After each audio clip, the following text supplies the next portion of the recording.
объявляю голодовку. Бортпроводники аэропорта Шереметьево в Москве протестуют. В выходных, говорят, не дают, штрафуют, платят мало. В таких условиях работать сотрудники больше не хотят. Мы требуем провести внеочередную полномасштабную и объемную проверку департамента обслуживания на борту вплоть до замены команды руководящего состава.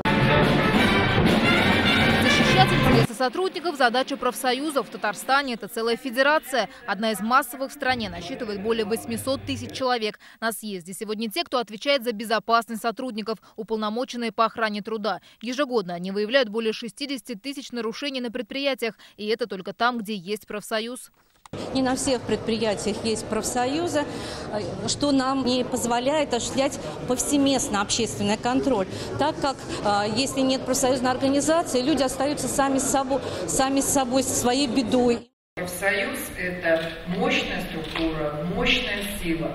И сегодня очень многое зависит от нашего взаимопонимания, от нашего взаимодействия и от тех планов, которые мы реализуем в рамках стратегии 2030 в Республике Татарстан. Те, кто работает на крупных предприятиях, хорошо знают о льготах и поддержке профсоюзов. Те, кто помоложе, впервые слышат об этом. Путевки были, пособия были. Для детей много, лагерей много. Вообще слышали, что такое профсоюз? Нет. Когда работала, помогали. Чем? Абонемент давали в бассейн. У меня коллеги, да, они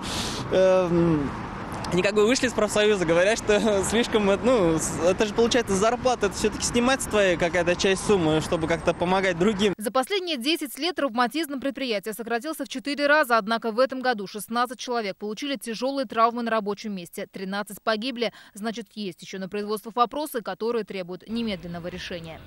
Анна Городнова, Ильшат Мухаметов, ТНВ, Казань. Смотрите все новости дня, программы и фильмы в наилучшем качестве на YouTube-канале ТНВ. Подписывайтесь.